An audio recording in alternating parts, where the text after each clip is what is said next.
உங்கள் வீட்டு பூஜை அறையில் குறிப்பாக பூஜைக்கு வந்துட்டு தீபாராதனை காட்டுற தட்டில் நீங்கள் வந்து காசு சேர்த்து வைப்பீங்களா? கண்டிப்பாக இப்படி பண்ணுறீங்கன்னா இந்த வீடியோவை நீங்கள் பாருங்கள். அது மட்டும் இல்லாமல் நீங்கள் வந்து விளக்கேற்றக்கூடிய தட்டுலேயும் காசு போட்டு வைப்பீங்களா? கண்டிப்பாக இந்த வீடியோவை பாருங்கள். அது மட்டும் இல்லாமல் நீங்கள் உங்களுடைய பூஜை அறையில் எங்கேயாவது ஒரு மூலையில் காசை போட்டு போட்டு வைப்பீங்கன்னா இந்த வீடியோவை முழுமையாக பாருங்கள். இது உங்களுக்கான ஒரு வீடியோ தான். இது எனக்கு வந்துட்டு எப்படி தெரிய வந்ததுன்னா, நான் கோவிலுக்கு போகும்போது ஒரு சாமியார் ஒருத்தர் பார்த்துருந்தேன். அப்போ அவர் தான் என்கிட்ட இதை சொன்னார். அதை மாற்றினதுக்கு அப்புறம் பார்த்தீங்கன்னா காசு பணம் வந்துட்டு தங்க ஆரம்பிச்சுது.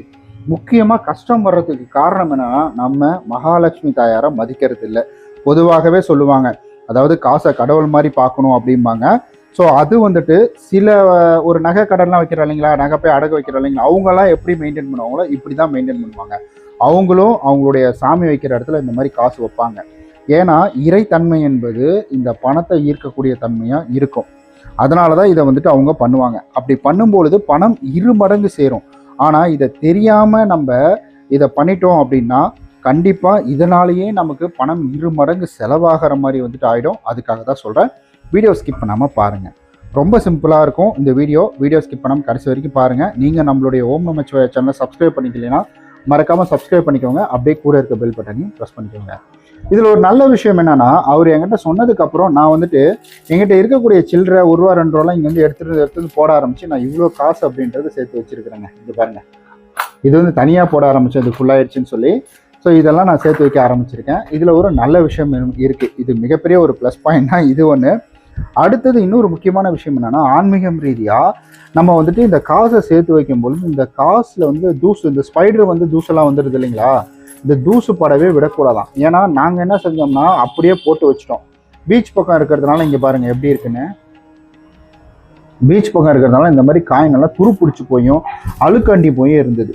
ரொம்ப கஷ்டமாக இருந்துச்சு. காசு போனால் வந்துட்டு தங்காமல் ரொம்ப கஷ்டப்பட்டுக்கிட்டு இருந்தோம். அதுக்கப்புறம் அவர் சொன்னதுக்கப்புறம் இதை எடுத்து நாங்கள் சரி பண்ணுறோம். சரி பண்ணதுக்கு அப்புறமேட்டுக்கு தான் கடன்கள் அப்படின்றது படிப்படியாக குறைய ஆரம்பிச்சுது, வருமானம் அப்படின்றதும் வர ஆரம்பிச்சுது.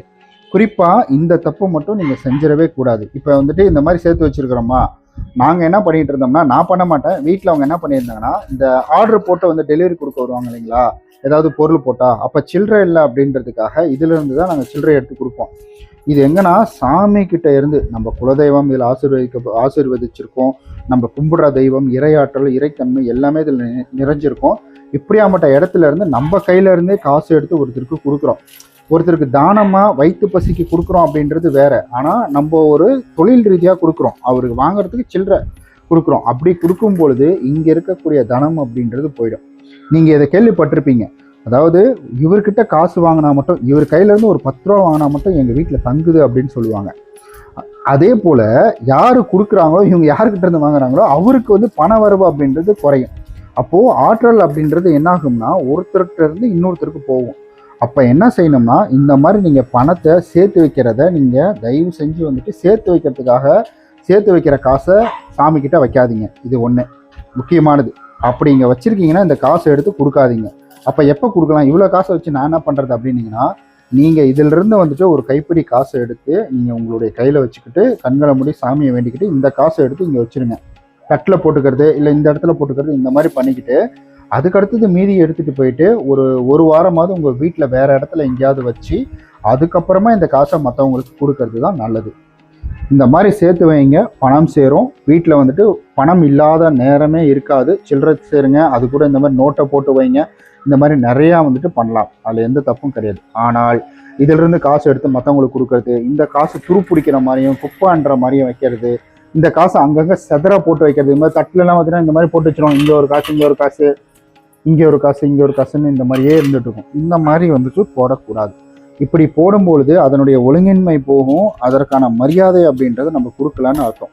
அப்போது மகாலட்சுமி தாயார் நம்ம வீட்டில் தங்க மாட்டாங்க. இது எல்லாமே ஆன்மீக ரீதியாகவும் நம்பிக்கையின் ரீதியாகவும் இது எல்லாமே பார்க்கப்படுது.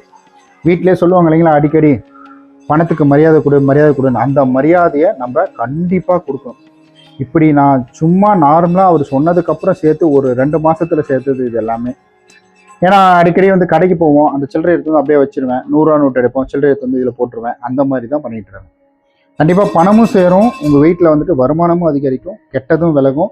ஏன்னா இது பண வரவு அதிகமாகிடுச்சுனாலே அந்த பணத்தை ஈர்த்து வைக்கக்கூடிய தன்மை ஆன்மீகத்துக்கு இருக்குது. கண்டிப்பாக நீங்களும் உங்கள் வீட்டில் வந்து ட்ரை பண்ணி பாருங்கள். இந்த மாதிரி ஏதாவது நீங்கள் உங்களுடைய வீட்டு பூஜை அறையிலேருந்து காசு எடுத்து வெளியில் யார்ட்டா குடிக்கிறீங்க, கொடுக்காதீங்க. குப்பை அண்ணி போய் காசெல்லாம் இருக்குன்னா தயவு செஞ்சு அதை தொடச்சி வைங்க. பத்திரமா இந்த மாதிரி ஒரு டப்பாவில் போட்டு வைங்க, அதுதான் கரெக்டாக இருக்கும். இத்துடன் இந்த பதிவோட இறுதிக்கு வந்துட்டோம். ஓம் நம சிவாய, சிவய நம சிவ, மசிவயன வயநமசி நம சிவ. இந்த மந்திரத்தை காலையில் எழுந்த உடனே 3லிருந்து 11 முறை சொல்லிக்கிட்டு வாங்க. நிச்சயம் உங்கள் வாழ்வில் நல்லது கிட்டும். ஓம் நம சிவாய, ஓம் நம சிவாய, ஓம் நம சிவாய.